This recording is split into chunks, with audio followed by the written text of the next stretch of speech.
toutes pour cette nouvelle critique sur le film Cyborg 009, la légende des supergalactiques.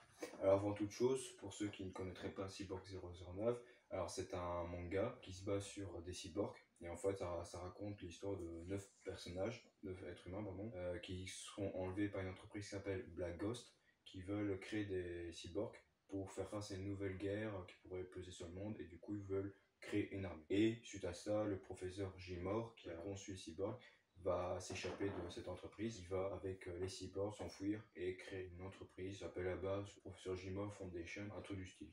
De toute façon, dans la série Cyborg 009, Call of Justice, il précise bien, mais c'est pas le sujet. Avant-propos, suite à ça, peut-être 10-20 ans après les événements du manga, les cyborgs ont vaqué leurs occupations. Tu sais, il y a un japonais qui s'appelle Joe, il va aller traire les vaches, t'as une fille qui s'appelle Françoise, qui est une française, qui va aller visiter les musées, blablabla. Enfin, chaque personnage a son propre terrain. Parce que chaque personnage qui a été enlevé par l'entreprise ont des nationalités différentes, tout simplement. Et c'est vraiment l'avant-propos. Comment se déroule le film? Alors, le film en question, qui est La légende des supergalactiques, ce film se déroule au Japon. Aussi, avant toute chose, c'est une animation japonaise, j'ai oublié de le dire, dans une entreprise scientifique. Il y a un professeur qui s'appelle Dr Cosmos qui a découvert une nouvelle énergie dans l'espace, des pouvoirs, voilà, c'est un truc un peu space. Il le nomme Vortex. Donc là on informe le professeur Gmor, parce que oui justement le professeur Gmor n'est pas tout seul, parce qu'il y a plusieurs scientifiques qui sont aussi aux côtés de Gmor et sont contre l'entreprise Black Ghost, donc ça c'est bien. À un moment, le professeur Gmor, en sachant cela, ne veut pas amener les cyborgs comme c'est une nouvelle énergie, on sait pas ce que c'est, est-ce que ça détruit la Terre, tout ça, il y a peut-être un danger potentiel. Et comme les cyborgs ça fait longtemps qu'on les a plus vus, à ce moment-là le professeur Gmor veut pas les faire appeler pour qu'ils décèdent. Alors qu'en face ce sont des cyborgs qui peuvent pas mourir. Comme c'est le professeur Gmor qui les a un peu créés, ben ouais, c'est un peu leur bébé. Il y a Cyborg 001 qui est là, donc en fait c'est un bébé qui a une intelligence digne d'un ordinateur des anciens temps. Vous savez, des grosses machines comme ça qui fait 1 téraoctet par seconde. Et aussi la pouvoir de la télépathie, ils sont tous les deux là. Il va quand même convier les cyborgs parce que Dr Cosmos a insisté.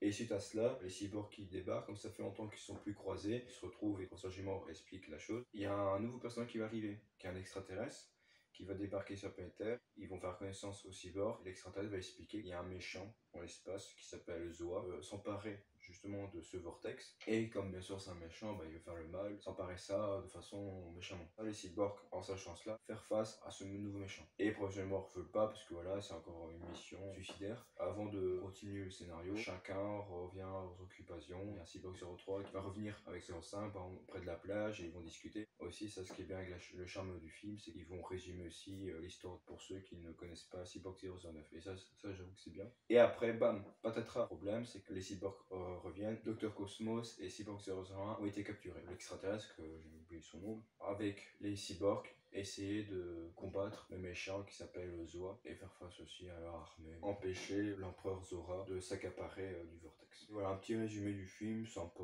nickel. Donc je vous dis à la suite.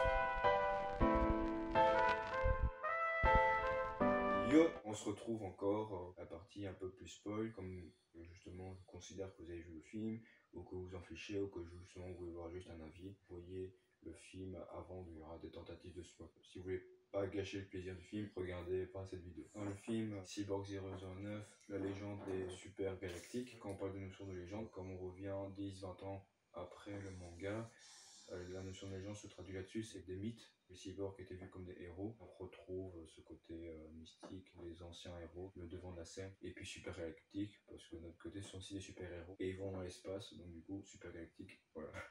Qu'est-ce que j'en ai pensé du film? C'est très bien. J'ai vraiment bien aimé le film. C'est une VF. Je spoil un peu. La VF est très très bonne. Point positif, la bonne VF. Aussi, ce que j'aime beaucoup, c'est au niveau des accents. Parce qu'en fait, les personnages, comme ils ont plusieurs nationalités, il y aura un chinois, il y aura un africain, un allemand. Les VF ont vraiment donné à fond pour faire des accents. Ne vous en faites pas, c'est un film qui sortit dans les années 90. Si on devrait faire ce genre de film avec ce genre d'accent maintenant, on pourrait avoir une forme de racisme, ce qui est dommage. Un peu marrant de voir ce film-là, parce qu'en sachant qu'à l'époque, c'était plus libre, parler. Ça, c'est vraiment drôle. On retrouve tous les cyborgs, une aventure spatiale, enquête, nouvelle énergie. Les personnages sont très bien construits, le méchant, il est badass. Il apparaît comme ça en mode Mélenchon, de Polygram. Comme c'est une VF un peu nanar, c'est vraiment je suis méchant, et blablabla. C'est vraiment très drôle. C'est vrai qu'au niveau du méchant, Zoa, j'avoue que c'est pas très construit, donc un point négatif, c'est qu'on connaît pas trop ses intentions. On sait juste que voilà, il est là pour attaquer, pour s'emparer du vortex et pour devenir le maître de l'univers. Mais on connaît pas son passé, on sait pas. Malheureusement, voilà, on pourrait dire que c'est un personnage monolithique. Suite à ça, ça enlève pas le charme du film. Après, il y a un second méchant aussi, c'est le chef qui supervise l'armée, il est aussi très marrant. Mais ça, j'avoue, j'aime bien les VF. C'est les VF de l'époque, ils ont vraiment un petit côté un peu old school, côté un peu kitsch, qu'on retrouve un peu dans City Hunter. C'est vraiment pareil, les mêmes charmes que José. Si on doit faire la différence avec les VF, ce serait pas des vieilles VF. On voit bien que c'est plus modernisé, on voit bien qu'on s'implique dans le personnage. Alors qu'ici, vraiment, on s'implique, hein, mais c'est vraiment très drôle. Il n'y a pas grand chose à dire, hein. Le film, il se laisse regarder. En fait, j'ai déjà tout raconté dans le résumé. C'est ça ce que j'ai bien aimé, c'est vraiment, ils visitent plusieurs planètes, voir plusieurs civilisations. Et c'est vrai qu'à un moment, dans une planète où ils vont débarquer, ils vont faire connaissance avec des autochtones qui vont prendre les cyborgs comme des soldats de l'empire de Zoa. Et après, quand ils vont s'échapper, ils vont faire connaissance avec une princesse, ils vont la sauver tout ça parce qu'elle est emprisonnée. Et à ce moment, la reine, pardon, elle dit oui, viens, Jo, on se marie là, parce que là, je suis toute seule. Ça fait des années, des lustres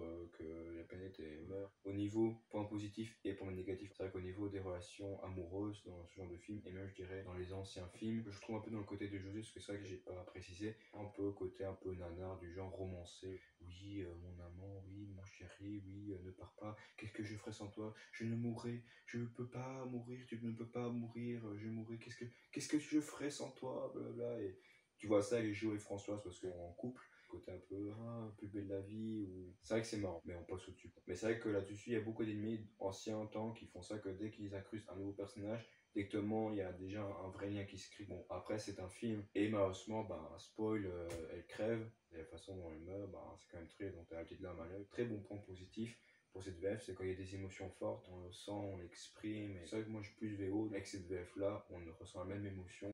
Jo a un peu plus de poids pour attaquer Zoa. Du coup, il retrouve dans le vaisseau de l'extraterrestre. Alors, je sais plus si j'ai précisé pour le vaisseau de l'extraterrestre. En fait, il parcourt pour chasser Zoa, mais comme Zoa est très très loin, bah du coup, ils essaient de prendre des portails. C'est un peu comme Albator. Ils vont faire face aux méchants, libérer Cyborg 001 et Cosmos. À la fin, quand ils vont s'enfuir, avant que la planète explose, ou Visoa, à un moment, il y a un des cyborgs, je crois que c'est Cyborg, Cyborg, je disais parce que c'est un allemand, Reichmann, je sais plus comment il s'appelle, enfin, c'est un nom allemand, il va se sacrifier, il va se laisser mourir pour permettre aux autres cyborgs de s'enfuir, et on sent ses intentions d'être cyborg, j'ai envie de vraiment mourir comme un vrai humain, j'ai trouvé ma place pour mourir. C'est un peu du mélodrame, un peu à la Victor Hugo, Hernani, dramatique, genre je vais mourir, j'ai trouvé mon lieu d'accomplissement, de soi. Et donc après il s'enfuit, avant d'arriver à sa planète Terre, ils n'ont plus de batterie, donc du coup ils sont perdus. Jo décide de chercher le vortex. Le personnage panique. À un moment, on voit Jo qui débarque dans le vaisseau en mode hologramme. Comme Jo a une vitesse supersonique, je crois que c'est dans le manga, c'est précisé, c'est 3 cannes ou 3 chans, c'est en gros c'est au-delà de la vitesse de la lumière. Et en fait, il a utilisé sa vitesse pour chasser le vortex, et il a tellement été dans le loin qu'il était dans le futur.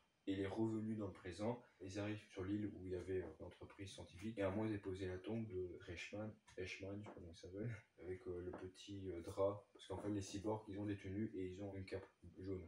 Donc du coup, le professeur Gmor avait dit bah, je vais le remplacer. Et à ce moment-là, tu avais joué à son équipe, il disait que oui, non, on veut plus qu'aucun être humain puisse souffrir à ce point. Dans le manga, ouais, des enfants, des gens de tout âge, n'importe quelle sexualité, c'est un peu trash quand même. Et après, on entend quelqu'un, ah, les amis, me voici, hahaha, qu'est-ce qui se passe? Et en fait, on apprend que Reichmann était de retour. Et on se dit, qu'est-ce qui se passe? En fait, Joe, en utilisant le vortex, il a ressuscité quelqu'un qui était cher. Donc surtout contente. Et en même temps aussi, Professeur Jima avait dit aussi que justement il voulait pas faire souffrir ses cyborgs. Malheureusement, comme il avait perdu Reichmann, du coup il était triste. Maintenant quand il est revenu, ça il est content. Et après Reichmann, quand il est revenu, bah, il a perdu sa notion de cyborg. Elle a dit au Professeur Jima qu'il le transforme en cyborg. Alors qu'en fait, au début, il disait qu'il y en avait marre d'être un cyborg. Il a remarqué de son mortalité, tu peux facilement te blesser, alors que lui, quand il frappe, il y a des missiles dans ses jambes et tout, donc ça c'est marrant. Et le film est fini comme ça. Et franchement, moi je trouve que le film c'était beau, c'est un très bon film à voir. Le seul point négatif, c'est que justement, pourquoi il n'a pas fait ressusciter la princesse, la reine? Et Joe, il dit, je ne sais pas. Et moi je dis, ça fait chier quand même. Une ancienne civilisation qui existe depuis des millénaires, t'as Zoa qui débarque, qui détruit tout, t'as plus de civilisation, t'as plus de reine, t'as quasi plus rien, et tout le monde qui est décédé. Ok, je peux comprendre, c'est son compréhend tout ça, mais celui-ci, c'est en faisant ça, il fait mourir une autre civilisation parce que la planète n'est pas explosée. Mais il y a peut-être quoi, peut-être 2, 3 personnes qui vivent là-dedans parce que tout est délabré. Déjà que c'était assez délabré, là c'est encore plus délabré. Et c'est triste parce que quelque part dans l'univers, bah, t'as une civilisation qui n'existe plus, t'as plus de reine, t'as plus de chien, et ça fait chier quoi. Ça aussi, le truc, c'est qu'en fait, la reine avait un chien, et c'est lourd quand t'as l'animal qui meurt comme ça. Bon, c'est un chien extraterrestre, c'est vraiment un petit truc boule de poil avec une queue bleue. Mais c'est vrai que c'est un peu hard. Au fond de moi, c'est vrai que c'est un peu très difficile cette scène-là, même si ça dure 2 secondes. Mais là, je suis un peu sensible au niveau des animaux. Donc voilà, j'ai fait le tour. N'hésitez pas à dire ce que vous en pensez du film dans les commentaires dessous. Et si vous avez aimé aussi, j'aimerais voir vos avis. Et avant qu'on se quitte, comme d'habitude, comme la tradition le veut, si vous aimez les space opéra, c'est un peu un de mes genres préférés des space opéra, Albator ou Space Cobra. Si vous aimez les mechas, leurs décors modifiés, tout ça, Astro Boy. Après aussi, je peux vous conseiller la série sur Netflix, Cyborg 009, Call of Justice. Donc sur ce, voilà, je vous dis à la prochaine et bye bye.